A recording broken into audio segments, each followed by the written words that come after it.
مگر مجھے پتہ ہے کہ انسانوں نے زندگی میں دوسروں کے لیے کیا کیا کیا اور کیا کیا تکلیفیں اٹھائی. تو کوآپریٹو جو ہے یہ بر صغیر کے جو حالات تھے یہاں پہ سود کا نظام تھا اور سودی سسٹم جو تھا, تو برٹش گورنمنٹ نے with an idea to save the poor small farmers from the clutches of cruel money lenders, یہ کوآپریٹو موومنٹ یہاں لانچ کی تھی.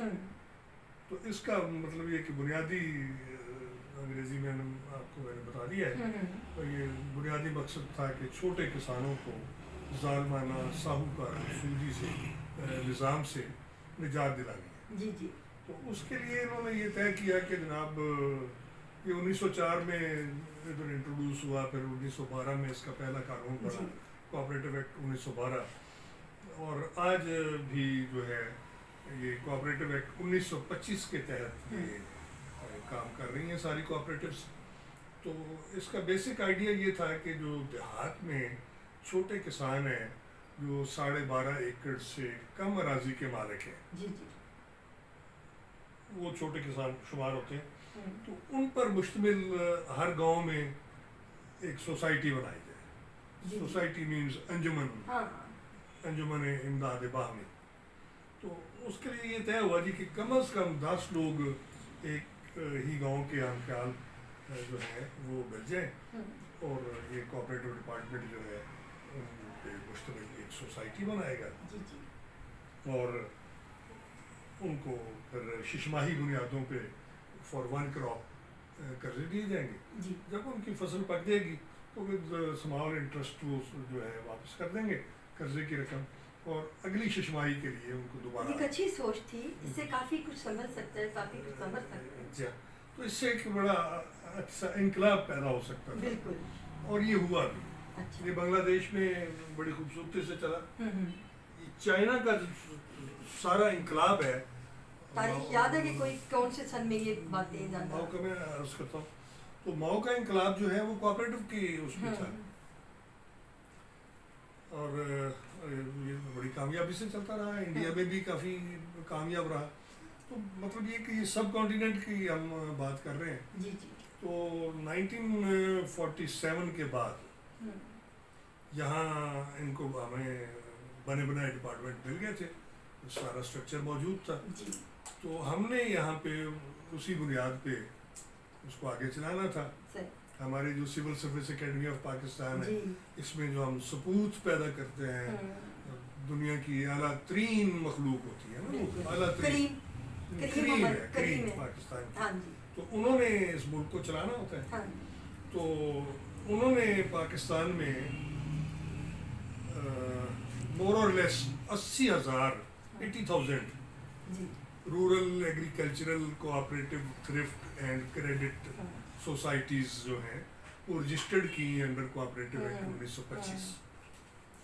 مگر ہماری بات نصیبی, ہمارے یونیورسٹیوں نے تو اچھے پیدا کیے تھے بچے, ماں باپ بھی اچھے بچے پیدا کرتے, مگر وہ civil service academy of Pakistan میں پہنچ کر وہ پتہ نہیں کیا بن جاتا ہے انہیں. وہ میرا خیال ہے انہیں جب ٹریننگ دی جا رہی ہوتی ہے نا, تو ان کے دماغوں میں پہلے ہی ایسے بتا دیا جاتا ہے اسپیشل. جی ہاں, تو وہ یہ ہوا کہ ہماری قسمت نعوذ باللہ وہ 80,000 رورل ایگریکلچرل کوآپریٹو سوسائٹیز جو رجسٹرڈ ہوئی پورے پاکستان میں, with an idea to save the poor small farmers from the clutches of poor money lenders. وہ 80,000 ایگریکلچرل کوآپریٹو سوسائٹیز جو ہیں وہ جعلی ہیں, بوگس ہیں. اس کا نتیجہ یہ ہوا کہ تھوڑے دنوں کے بعد 80 کی دہائی میں سندھ پروونشل کوآپریٹو بینک جو سب سے پہلا بینک تھا انڈیا میں, وہ کولیپس ہو گیا 80 کی دہائی میں. آگے پیچھے مطلب میرے فگر کوئی ہو سکتا ہے, مگر یہ ہوا کہ وہ سندھ کوآپریٹو بینک ٹوٹ گیا, بلوچستان کوآپریٹو بینک ٹوٹ گیا, سرحد کوآپریٹو بینک جو اب کے پی کے جسے ہم کہتے ہیں وہ ٹوٹ گیا, اور کرتے کراتے جی پنجاب پروونشل کوآپریٹو بینک یہ 1996 وغیرہ میں یہ ڈس فنکشنل ہو گیا, اس لیے کہ پنجاب کی جو 40,000 یا 45,000 ایگریکلچرل کراپس تھیں جنہوں نے یہاں انقلاب برپا کرنا تھا پاکستان میں، جی جی وہ بھی ساری کی ساری جعلی تھی، صحیح ٹوٹل ڈیفالٹ ہو گئی، اور اس کے نتیجے میں اس کو ڈس فنکشنل کرنا پڑا۔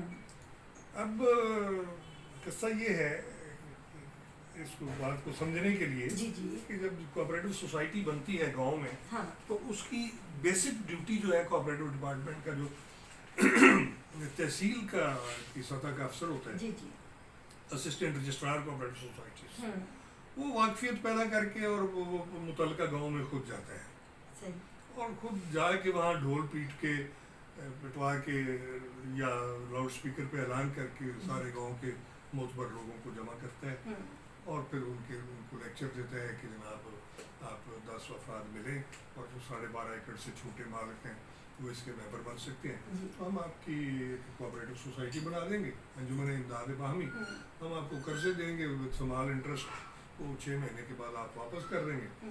تو اس میں جو کنڈیشن ہے، تو اس میں ایک بندہ اٹھتا ہے، کہتا ہے کہ جی میرا نام انور ہے، میرے باپ کا نام عمر الدین ہے، میں ذات میری فلاں ہے، اور میری 10 ایکڑ کا میں مالک ہوں۔ صحیح تو اسسٹنٹ رجسٹرار صاحب پورے گاؤں والوں سے پوچھتے ہیں کہ یہ انور ولد عمر الدین کون فلاں یہ واقعی مالک ہے؟ تو گاؤں کے لوگ کہتے ہیں کہ ہم تو جدی پشتی یہاں کے رہنے والے ہیں، تو یہ واقعی اس اراضی کا مالک ہے۔ اس طرح وہ سب لوگ جو بننا چاہتے ہیں 15 20 30 لوگ، وہ ان سے سارے سب سے یہ سوال کر کے گاؤں سے بیسک جو ہے سوالات کی وہ شہادت لے کے گاؤں سے، تو وہ ان کے نام لکھ لیتا ہے۔ جی اس کے بعد وہ اپنے دفتر واپس جا کے ایک چٹھی لکھتا ہے ریونیو افسر کو، جسے ہم تحصیلدار کہتے ہیں، کہ جی میں فلاں گاؤں میں گیا تھا تو یہ ریکارڈ وہاں سے لایا ہوں میں، آپ اس کی تصدیق کریں اپنے سرکاری ریکارڈ سے۔ تو تحصیلدار اکارڈنگلی پٹواری کو لکھتا ہے، تو پٹواری جو ہے اپنی جمع بندی کی کتاب سے دیکھ کے بتاتا ہے جی کہ مربع نمبر فلاں کا خسرہ نمبر فلاں فلاں جو ہے یہ انور ولد عمر الدین کی ملکیت ہے، یہ واقعی مالک ہے، اور سب کی زمین کی وہ مربع نمبر اور خسرہ نمبر لکھ کے تصدیق کرتا ہے۔ تو یہ کرنے کے بعد پھر وہ سوسائٹی کو وہ یہ بتاتا ہے جی کہ ہر ممبر جو ہے اس کے دوسرے 2 ممبر اس کے گارنٹر بنیں گے، خدا نہ خواستہ قرضہ دینا ہے تو اگر کسی کی وفات ہو جاتی ہے، فطری ہے، یا کسی کے کھیت میں آگ لگ جائے یا کچھ ہو جائے، تو وہ جو 2 گارنٹر ہیں ہر ممبر کے، وہ ذمہ دار ہوں گے اس کی ریفنڈ کرنے کا، تاکہ سوسائٹی کا کام چلتا رہے، نہ رک سکے۔ دیر آفٹر یہ بھی ہوا، پھر سوسائٹی کی ایک ایگزیکٹو باڈی بنی، اس کا ایک پریزیڈنٹ، وائس پریزیڈنٹ، ٹریجرر، سیکریٹری، ممبر ایگزیکٹو کمیٹی، 6 بندوں پہ مشتمل کمیٹی بن گئی، اور جناب ان کو 2000 روپے فی ایکڑ کی ریشو سے قرضہ دیا گیا، دے دیا گیا۔ جی اچھا، وہ سوسائٹی کے سارے ممبر جو ہیں، ہر ممبر کے 2 ہیں، تو وہ سارے کے سارے ایک دوسرے کے گارنٹر ہو جاتے ہیں۔ پھر ریکوری بورڈ میں یہ مینشن کیا گیا ایکٹ میں کہ اگر کوئی بندہ زیادہ بدمعاشی پہ اترا ہے، کہتے جی میں نہیں دیتا جی قرضہ واپس، تو پھر اس کی اسٹینڈنگ کراپس جو ہیں، کھڑی فصل جو ہے، آن ڈرم بیٹ آپ فورسفلی ریپ کر سکتے ہیں، ٹھیک ہے نا، تو اس سے ریکوری کر لی گئی۔ مگر ہمارے یہاں یہ ہوا کہ پنجاب میں کسی ایک گاؤں کی ایک سوسائٹی کا ایک ممبر ڈیفالٹ نہیں کیا، وہ پوری کی پوری سوسائٹی ڈیفالٹ کر گئی۔ 20 ممبر ہے فار ایگزامپل، تو 20 کے 20 ہی ڈیفالٹ کر گیا، یہ کیسے ممکن ہے؟ اچھا، پھر ان سے ریکوری نہیں ہو سکی، ایک گاؤں نہیں، ایک تحصیل نہیں، ایک ضلع نہیں، ایک صوبہ نہیں، پورے پاکستان کی سوسائٹی ڈیفالٹ کر گئی۔ یہ بڑی عجیب بات ہے۔ اور پھر مزے کی بات اس پہ جو بدنصیبی کی بات ہے، جو انتہائی بدنصیبی، وہ گاؤں میں گئے کوآپریٹو والے، تو وہاں سے جمال الدین کو اٹھا کے لے آئے اور اس کو جیل بھیج دیا۔ بعد میں پتہ چلا کہ یہ جمال الدین تو جمالی کمار ہے، اس کے تو نسلوں سے کسی کی زمین ہی نہیں ہے، تو جب وہ اس کے لیے کوالیفائی نہیں کرتا to become member of an agriculture cooperative society, تو اس کو ممبر کیسے بنا لیا گیا؟ اور پھر اس نے کوئی گن پوائنٹ پہ تو آپ سے پیسے نہیں لے لیے؟ جھوٹا مقدمہ، اپنے کاغذ پور اچھا، اور وہ جمال الدین جو ہے تیسرے دن حوالات میں مر گیا. تو اس پہ میں نے افسانے بھی لکھے. ہاں، یہ آدھی اینک اسی پر ہے نا؟ جی، آدھی اینک اینک یہی ہے. یہ ایک کوٹ بھٹیاں ایک گاؤں ہے جی جی، اور یہ بالکل سچا واقعہ ہے آپ کا. سچا واقعہ ہے ننکانہ صاحب کے ساتھ. اور وہاں کا وہ 70 سالہ بوڑھا شاہ محمد، اس کو انہوں نے اٹھایا اور اسے جیل بھیج دیا. اس کے مکے شکے بھی مارے بیچارے کو اور وہ مر گیا. اچھا، یہ کتنی زیادتی ہے اور اس بات کو لوگوں تک پہنچایا بھی نہیں جا رہا. میں تو ساتھیوں یہ ضرور کہوں گی کہ یہ آفتاب صاحب بہت بڑا کام کر رہے ہیں کہ یہ اپنے لیے نہیں سوچ رہے، ان لوگوں کے لیے سوچ رہے ہیں کہ جن کے اوپر ظلم ہوئے ہیں. اور ایسا درد رکھنے والے، ایسا درد دل رکھنے والے لوگ ضرور اللہ تعالیٰ کامیاب کرے گا. ہم سب کو آنکھوں سے دیکھ کر خاموش نہیں ہونا چاہیے. جو لوگ خاموش ہو جاتے ہیں، ظلم کے خلاف کبھی بولتے نہیں ہیں، وہ کبھی کامیاب نہیں ہوتے. وہ قوم کبھی ترقی نہیں کرتی جو قوم اپنے حق پر بولتی نہیں ہے. ہمیں اپنے حق کے لیے ضرور بولنا چاہیے. اگر ایسے ہی ہم لوگ خاموش ہوتے رہے تو ظلم بڑھتا جائے گا. پھر کیا ہوگا کہ ہم لوگ کسی قابل نہیں رہیں گے. ہمیں اپنے آپ کو خود بھی دیکھنا ہے. آفتاب صاحب، آپ کی ماشاء اللہ سے فیملی سے میں تو مل چکی ہوں، آپ سے بھی میری، اور آپ کے جتنے بھی افسانے ہیں ماشاء اللہ سب حقیقت پر ہیں. ساتھیوں، آپ آفتاب صاحب کے سارے افسانے ہم کوشش کریں گے ان کو ریکارڈ کرنے کی، لیکن آپ ضرور پڑھیے گا بھی. آپ کی تصانیف جی اسی طرح سے ہے. میں نے آدھی اینک لکھا، میں نے یہ بھی ساری حقیقت پر ہے.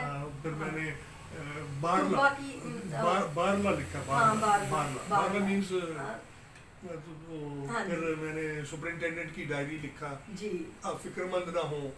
اور اس طرح کے کئی وہ ہیں. اور آپ کی مسز بھی تو ماشاءاللہ سے بڑے اچھے عہدے پر بھی فائز، اور وہ بھی ماشاءاللہ رائٹر ہیں. تو وہ ان کا الگ سے ایک قصہ ہے. میں آپ کو ایک چھوٹا سا بتاؤں. جی جی. میں گاؤں پھرتا رہتا ہوں. تو میں تلا گنگ کے علاقے میں تھا. تو وہاں ایک کسان زمیندار تھا. تو اس نے ان کی مونگ پھلی کی فصل ہوتی ہے. جی جی. تو ان کی مونگ پھلی کو 2 جانور جو ہیں نقصان پہنچاتے ہیں. وہی ان کی روٹی روزی اسی میں ہے. مونگ پھلی ان کی اچھی کراپ ہوتی ہے.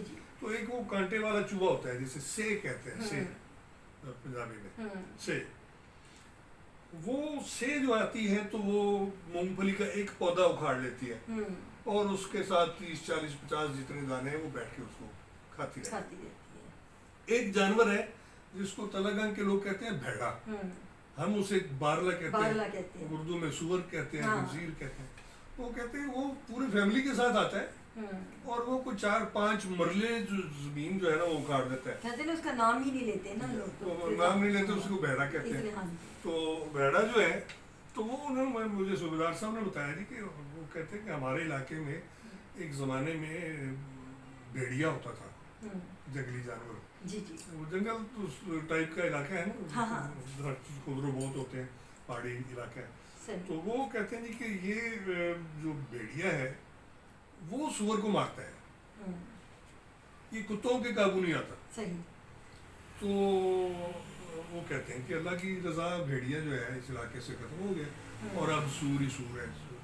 اور ہماری جو ہے فصل جو ہے بدقسمتی سے یہ موجودہ حالات کا بھی یہی علم ہے. تو ہمارے یہاں یہ جو ڈپارٹمنٹ ہے، میں معذرت کے ساتھ بالکل یہ جنہوں نے ان کو پکڑنا ہے، یہ کہتے ہیں نا کہ واچ ڈاگ ہوتے ہیں. تو یہ پتہ نہیں کون سے ڈاگ ہیں، ان کے ساتھ واچ کا لفظ ایسے ہی لگا ہوا ہے. تو یہ کتے جو ہیں یہ سور کو نہیں مار سکتے. بالکل جی، ٹھیک ہے نا جی. ان کو مارنے کے لیے بھیڑیوں کی یہ ہمارے حالات یہاں تک پہنچ چکے ہیں. ساتھیوں، جب تک ہم لوگ نہ خود بھی ظلم کے خلاف آواز نہیں اٹھائیں گے، حق پر بات نہیں کریں گے، اور جو لوگ ظلم کر رہے ہیں ان کی پردہ داری کرتے رہیں گے، ہم کبھی بھی کامیاب نہیں ہو سکتے. نہ ہم لوگ خود ظلم کریں اور نہ سہیں. یہ تو قرآن نے بھی کہا. اس کو سمجھنے کی کوشش کریں. ہمارے قرآن میں تو ہر بات صحیح ہے. بہت شکریہ آفتاب صاحب، آپ نے اپنا قیمتی ٹائم دیا. اور میں ہمارا یہ انٹرویو یہاں تک نہیں ختم ہوگا. ہم آپ کے پاس بار بار آپ کو زحمت دیتے رہیں گے، کبھی آفس بلا کر اور کبھی آپ کے بڑے مصائب ہیں انسانیت کے، اور ہم لوگ اس پر ڈسکس کرتے رہیں گے. ہمیں ہمارا ملک جو برباد ہی اسی انہی بات. بالکل جی، ایسے ہی کہ جب ہم انسانیت کی توہین کرتے ہیں اور اس پر جھوٹے الزامات، جھوٹے مقدمے کا چل کے بندے کو ختم کر دیا جاتا ہے. آپ صرف اپنے رجسٹر بھر رہے ہوتے ہیں، اپنی وہ گنتی پوری کر رہے ہوتے ہیں، اور جو سچ میں گنہگار ہیں وہ تو بآسانی چھٹ جاتے ہیں. میں بہت آخری جو بالکل جی. اچھا وہ میں آپ کو اچھا اللہ تعالیٰ بہتر کرے. سیاست پر تو ہم بات نہیں کرتے. ساتھیوں کو سب کو معلوم ہے کہ ڈاکٹر زرخا کبھی بھی سیاست اور مذہب پہ گفتگو نہیں کرتی، لیکن ہمیں یہ بے شک گفتگو نہیں کرتے، لیکن ہمیں ان کو سمجھنا تو ہے، دیکھنا تو ہے، اس پر لکھنا تو ہے، کہنا تو ہے کہ آخر غلط بات کیوں ہو رہی ہے، اسے ہونا نہیں چاہیے. اور بہت شکریہ آپ کا آفتاب صاحب. سلامت رہیے ہمیشہ کی طرح. جی جو میرا پیغام ہے، میرا پیغام مجھے دعاؤں میں یاد رکھیے. دل سے دل تک یہ پروجیکٹ لے کر آئی ہوں آپ سب کے لیے، لے کر کے ہی نکلی ہوں، مگر راستے میں آپ سب میرے ساتھ اٹیچ ہو گئے، مل چکے ہیں میرے ساتھ، اور آپ نے دعا کرنی ہے کہ میں اس کو پارا تکمیل تک پہنچا سکوں عزت و صحت کے ساتھ. اور وہی پیغام، کہہ دے دل کی بات دل سے دل تک میں، کیونکہ یہ دل کا معاملہ ہے. دل سے جو بات نکلتی ہے اثر رکھتی ہے. دل رب کا گھر ہے، آئیں اسے آباد کریں. شاد رہیں، آباد رہیں، ہمارے ساتھ رہیں. اللہ حافظ.